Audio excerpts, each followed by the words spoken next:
So welcome to the Velocity Talk road test for the Fiat 500X. This is the 1.6 model, 120 brake horsepower. It's a diesel. Actually looks kind of an interesting car. It certainly opens up a different dynamic for the 500 brand, so it'll be interesting to see how it performs on the road test. Fiat Chrysler are very kind to lend me a car for a week, and it's been quite an interesting one. I have to open the batting with saying that I've had a mixed bag as far as experience goes with Fiat. Largely in my younger days, I have to say, with a Punto head gasket going, overheating on a holiday run, and some other issues, shall we say, with friends' cars, but that was a long time ago. And I have to say, I was also really enamoured of the rather leery Uno Turbo that was around when I was younger as well. I think everybody loves the Abarth 500. I think the new 500 in general has a place in most people's hearts. I had one for nearly 4 weeks on test once, and I kind of fell in love with it in its own way. It wouldn't have been a car that I would have chosen, but it made so much sense. After a couple of weeks driving around in it, driving around town, I got it. It's very cutesy, which is not really my kind of style, but it's a very capable little car, the 500. So it was interesting when they sent me the 500X, because it's rather like the Mini. They're trying to build quite a lot of different versions. We've got the 500L, all these different styles that are blowing out of an original, quite iconic car, to be honest. Even the newer version is an iconic car these days. It's bigger, it rides higher, it comes with a four-wheel drive option, although I believe this one is only the two-wheel drive. I won't go into my feelings on two-wheel drive SUVs, we'll maybe do that another time. So it kind of looks like an inflated 500. Everything is in proportion, unlike the 500L, which I have to say looks a little bit weird. Everything is sort of expanded at the same speed with this. So the ride height's grown as the wheels have grown. The wheel arches have grown. So the wings and everything look in proportion because they've grown as well, and the headlights are bigger. So it actually kind of looks weird. It looks like a small car, but when you park it next to another small car, it's quite a lot bigger. So for those people that really do quite love that small car feeling, but need something a bit more capable with perhaps a young family on the way, then it's certainly an interesting choice. So SUVs vary a lot in ride quality. You get the wafters. Obviously, perhaps the Range Rover's not really something we should count in this, but some of the larger ones are very comfortable, very wafty. They have to have a certain amount of rigidity, and some of the ones I've driven are a little tough on the ride. Now, personally, I like a really solid ride. I think really soft cars make me feel a little bit sick. It's just me. So I actually really like the ride on this. It's very firm. It's not too much. It's not that anyone would complain about it, but it is firm and it feels quite purposeful. I don't know what it's like on any really rough stuff. I presume the four-wheel drive one is meant to be able to take on a little bit, but you could certainly quite happily go through a camping field and that sort of thing. Sort of family off-roading, I guess, to rough car parks at air shows or whatever it is that families do at the moment. I know what we do. Solid, dependable sort of feeling underneath. I do think the steering is a little bit odd. It might just be me, but it's too quick. It's very, very light, and I'm not going to be sexist and say who that was engineered for, but target audience may not be particularly hardened drivers, and a light steering choice is perhaps a popular one. But I do find I'm almost overcorrecting, so I'm turning into a corner, and I'm actually having to come back a little bit on the steering because it's so light and it's so low geared that it's getting all the job done very quickly. Not a negative per se. A lot of people would find that really interesting, but it feels strange to me. It took me a while to get used to it. But a solid ride nonetheless. You can turn into a corner. It's nice and flat, much less body roll than I would have thought. With the sort of clearance that you have under the wheel arches, I kind of thought it would be rolling all over the place. And actually, it's solid. There's none of that roll that you'll start to have your rear passengers feeling sick. I did find it a little strange when I, under quite heavy throttle out of a corner, I was on a reasonable amount of lock, and it almost felt like it was going to trip over itself. It almost felt like we had a little bit too much lock for the power, and the steering wheel kind of whipped back to straight. So something to perhaps get used to. Again, I don't know how many people that buy a 500X are going to be driving it aggressively, probably not many, so I wouldn't really worry too much. But otherwise, it's a very pleasant place to be. I struggled a little bit with my seating position, and again, maybe that's just me being a bit odd. I've got reasonably short legs, and not that shorter arms, I guess, which makes me sound a bit stupid. So what I found was, if I could get my feet comfortable, then I was too close to the steering wheel. My arms were still shooting over by quite a lot, actually. Then if I actually went back so my arms were comfortable, I found that I wasn't being able to touch the pedals. Now there are some movements here. We can move the seat around, but perhaps not enough.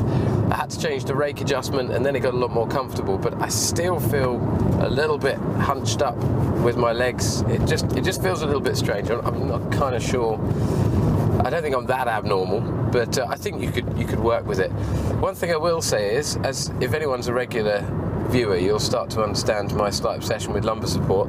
This has a really, really good electric lumbar support.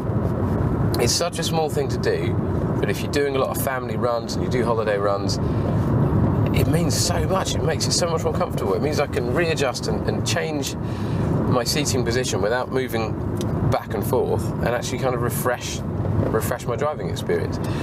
The odd thing is the switch is kind of at the front of the seat, although it's ergonomically it's really good. I mean, it's right there. It's spot on. Nothing else is electric on the seat, but you do have a lifter. You can drop it, you can change the back, and obviously slide it back and forth. So the lift is quite nice. I think if you're having a car that all the family use, and maybe even, you know, teenage daughter or teenage son, it's quite nice to be able to hike a seat back up and down again. But yeah, well done Fiat, electric lumbar support. A nice addition. So as I said, it's basically a really nice place to be. I still struggle a little bit with the 500 styling, but again, that's just a matter of taste. It is really cool, and a lot of people absolutely love it. So that is just a slight personal opinion. It's maintained the 500 feeling in here. You've still got all the nice brushed aluminium door handles. It says 500 on the dash underneath the glove box, and little snippets of it everywhere. You still get these, I don't know whether you can see from the camera angle, but you still get these really nice buttons everywhere. All the dials are kind of chrome fronted, and you get this big deep dish steering wheel, as always, with the big Fiat logo. What I do love, and this is such a small thing, but it's really nice, it's a really, really nice leather sort of stitched steering wheel. It's really smooth feeling, really nice ergonomic kind of thumb rests and everything here. I have to say, that's a very comfortable point. I'm not a huge fan of the giant golf ball gear stick, but again, it's styling. If you like it, you're going to love it. It's just that I find it's quite big and a slightly odd feeling, but that is personal preference. That is a really nice touch if you like that sort of thing. Again, this is all really nice material. It might be plastic underneath, but they've made an effort for putting in the brushed kind of chrome aluminium look, and I think that makes a big difference. Infotainment system, really good. So this is kind of a top spec one, as you normally get when you have test cars. Although I don't think it's top. I think this is the one that isn't the four-wheel drive. And there's the front collision warning working, which is really interesting. So a cyclist was rather late on a signal. I'm a cyclist, so I'm not being mean to them. Came across me, so I put the brakes on, and I got a warning about it. It's really good. Test in action. The infotainment system is really good. Really easy to navigate, which can be a bit of a rare thing, actually. I've had a few that take a while. Once you get into them, they're perfect, but take a while to get to know. Really, really good to navigate. It remembers your phone. Once you've paired your phone, it remembers when you come straight in and sit down, so you don't need to keep repairing. I've had that before, which gets really frustrating. It can play everything wirelessly by Bluetooth, or you can plug it in. You've actually got an SD card slot down there as well, and a normal headphones auxiliary, as well as a USB, and it's all at the front.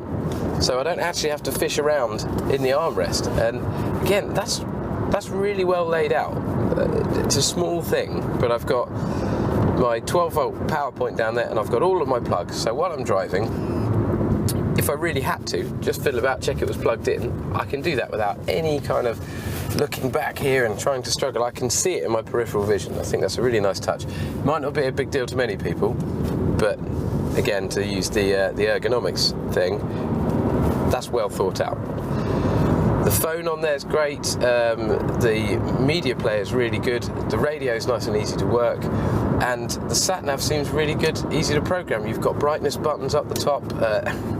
It's just a really nice system, and I don't want to harp on about it too much, but it makes a big difference. And if you're spending a lot of money on a car, or in this case, not as much as perhaps some of the other cars we've tested, but it's still a big investment, you want things to work, you want to be able to get in it, plug and play, and drive, and that's great. We've got start-stop on this. This is the diesel one. There's so many experiments about whether or not that actually makes a big difference. Of course, when you restart an engine, potentially you have to pump a little bit of fuel in it to get it to turn over, but it's a nice little touch. It seems to come on most of the time properly, although if you drop the clutch, if you leave the clutch in, then you take it out of gear and bring the clutch up, after a while it doesn't seem to want to stop. But I think there's probably some setting in there to work out, and there's a reason for that. One small gripe in terms of the interior, and not the looks, but a function, is the handbrake seems a little bit confused. So it's an electronic handbrake, as you can probably see. I really like them, by the way. I prefer the proper one overall, but these are still really good. So when I stop, flick it up, you can hear it engage. I know the car's secure. The problem I'm having is when you want to drive off, as a general rule, you can drive off on these handbrakes and it just automatically comes off. And that's what I've been doing. I then went to move it the other day, and I went to reverse, and it wouldn't come off. Now, I'd reversed about half an hour before, and it came off. I then did the same thing going forward a day or so later, and I'm sitting there with a throttle, bringing the clutch up into the handbrake again, and then had to manually press it down to disengage. I'm not sure whether there is a plan to that, and actually I just am not getting how it works, and perhaps if I leave it for a certain amount of time or something, then it locks. But it has sort of made it a bit confusing when I go to pull away. I'm kind of a bit on a roulette whether as I go to leave a car park or something, I'm going to be that guy trying to drive away against his handbrake, or whether it's going to work properly. I would imagine it's intentional and there's something I need to learn about it, but it's worth knowing that may not be intentional. We'll see. I'll have to ask the lovely folk at Fiat Chrysler about that. In terms of looking for a performance car, you're unlikely to turn to a Fiat 500 of any description apart from the R-Bath, of course. But it's still quite nice to know that a car is capable of performing, and it's nice to know you can pull out of a junction safely, and you can overtake a truck on the dual carriageway safely, or the motorway. There's a whole host of reasons why actually a good standard of performance is a safety aspect. I've long since bemoaned hugely bad performing cars for actually being quite dangerous for a number of reasons. So I have to say, the 500X, the one that I have, has been a really pleasant surprise. I wasn't expecting any kind of performance at all. I wasn't going to judge it on it, really. So I've got the 120 brake horsepower 1.6 multijet diesel. This is the cross version, so there are comfort and a number of other levels, so this is probably the slightly tougher suspension, higher riding one. 0 to 60 is actually 10.6, 10.8. That's really good going. I always work on the premise that anything sub 9 seconds is starting to get a little bit quick. You know, then you work on sub 6 seconds, starting to get quick, and sub 4 really starting to be interesting. And it delivers it really well. It's a diesel, turbo's low down in the rev range, as you'd expect, so it's really torquey. So it fools you into actually thinking it's faster than that. It gets a little bit breathless as you head towards the red line, but that's what diesels do. And in actual fact, the power band is far longer and far wider, if that makes any sense, than a lot of diesels I've driven, which does make it a little bit less vomit-inducing. Far too many diesels kick in and then drop off, and everyone's heads are lolling about the place as the power comes on. So really, really good good levels of performance. As I said earlier, handling is tight. It's actually quite an interesting car. It's a little bit strange on the turn-in, but still, for the car, generally very impressed.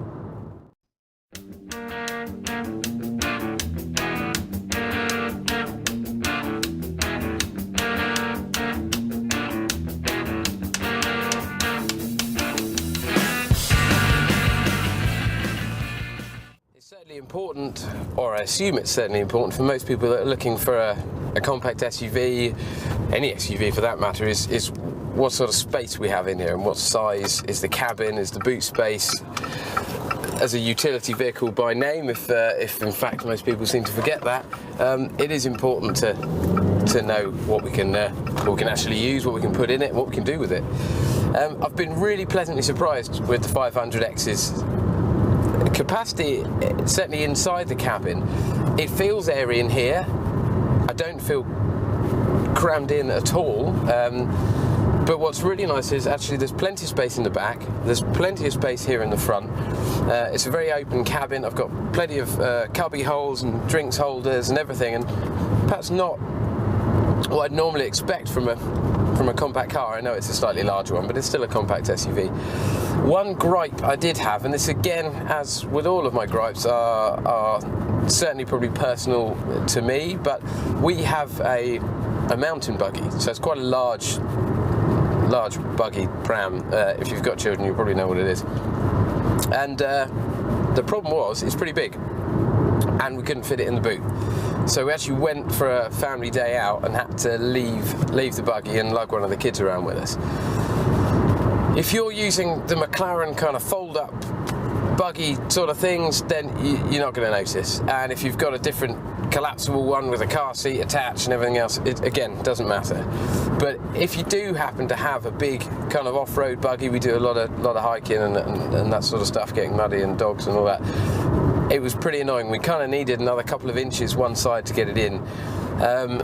Again, it's a gripe for me. If you don't own one, you're not going to care. But if you do happen to own one, or you do want a big buggy in there, then it might be a consideration. Probably worth taking one to the dealership, or taking your buggy and trying to put it in. But that being said, plenty of space for shopping. I took it to the usual Tesco run, as I always do with all my test cars, and obviously it performed very well. This sort of car normally does. It's not worth filming that one, unlike the Caterham, if you watch that video. So really decent boot size for that kind of thing. But if you do have to shove in a lot, you might be a little bit annoyed. Certainly luggage for a small family would be absolutely fine. But I will say both kids' seats went in the back there with ample room. You really do struggle sometimes with cars when you've got to get the seats in and out. Even though they're back doors, you still have to kind of wedge yourself in and drag the seats out, and it gets a bit annoying. So plenty of room in here. As I said, cabin's really good.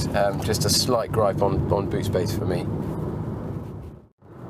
So as always at the moment, there seems to be a bit of a storm going on about emissions and MPG figures, and it's about time too, to be honest. I think real world MPG is only a year or so away from being crowd voted, I think, and they won't be allowed to say it on the spec sheet. This is not bad, but it does say nearer the 68.9 is the combined quoted. I've left this on since I've had it, and it's on 43, 44, something like that. I don't really know what to say about that. I don't want to cast aspersions on the car, probably more my driving, but as a test car you do have to give it the beans every now and again, otherwise it wouldn't be much of a test. So having assessed the performance, my foot will have been far more leaden than perhaps your average driver. But even so, even if you're getting 50 against the quoted 68, I'm not too sure I'd be happy with that. But I will leave that as an open book to read some other reviews and see what other people are getting. It could be that I drive a lot of country roads. I haven't done any real motorway work in it, and I wonder if you started off nice and fresh on a motorway and tucked it in at 70 miles an hour, that it wouldn't actually deliver those figures. But my personal real world experience is we're a fair bit shy. But let's walk away from what it's supposed to be. Actually, a compact SUV doing high 40s, perfectly acceptable. I would have no problem with that at all, and I'd have no problem with ownership at that level. So whether or not we even listen to the recommended figures anymore, and we actually just think about what we'd find acceptable, and if we work on that premise, then I'd find this very acceptable. So I often try and put myself in the mindset of the person the car is targeted to, or the people the car is targeted to. It's not all about my taste, and it's all too easy in a car review to just go on about the things that I like. So who is this car for? I think I've said already, young families, maybe a couple with a child on the way and want a little bit more space. Perhaps they've always had a kind of city car, a smart car or something like that, or they've had the other 500 and they kind of just love the whole brand so much they want to expand. And I think this really sits well. I think this could take some drivers away from the minis. I think it could certainly maintain a bit of the cutesy appeal, but it could pull away some of the Countryman and all the sort of 4x4 SUV mini versions. So certainly well placed. Price wise, again, if you're looking at top spec, you're nudging 26,000, and if you're looking at getting a four-wheel drive one, you've got to part with 20 grand. That's a fair bit, but having a decent four-wheel drive system in a brand spanking new and compact, cute and cool car like this, I guess it's probably worth 20 grand. It would be ultimately flexible in that case. You could drive around town, you could park in tiny little spaces and car parks and everything, but you've got enough space with doors and everything to chuck the kids in and actually go camping. And if it gets wet and it rains overnight, as it always rather loves to do in this country in the summer, you're going to see other people stuck in the grass at the campsite and you're not going to have to worry about it. So if you think about it like that, it's well worth the money.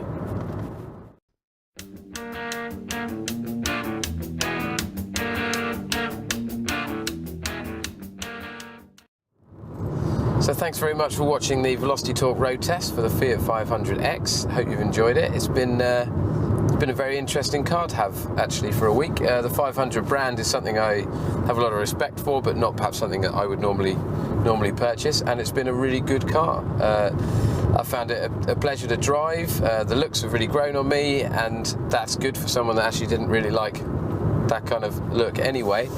And it's done me very well, so I can thoroughly recommend it if it's your kind of thing. Do go to velocitytalk.co.uk for more news and reviews and other such motoring gubbins, and do subscribe to this channel, and then you get some alerts when we get new cars, which should involve a V8 Morgan at some point. We've got an Isuzu D-Max to compare to the L200, which should be good, and Isuzu have said please make sure you take it off-road. So we'll have to go and see what we can come up with there. So do subscribe and do put your feedback in. Really want to know whether there's anything we're missing or doing wrong. And if you have watched this video and you were thinking about buying a Fiat 500X and you did go and buy one, or you did a road test and didn't like it, put your comments underneath. It'd be really, really interesting to see what you thought about it and whether or not this was useful for you. So hopefully see you next time. Thanks for watching.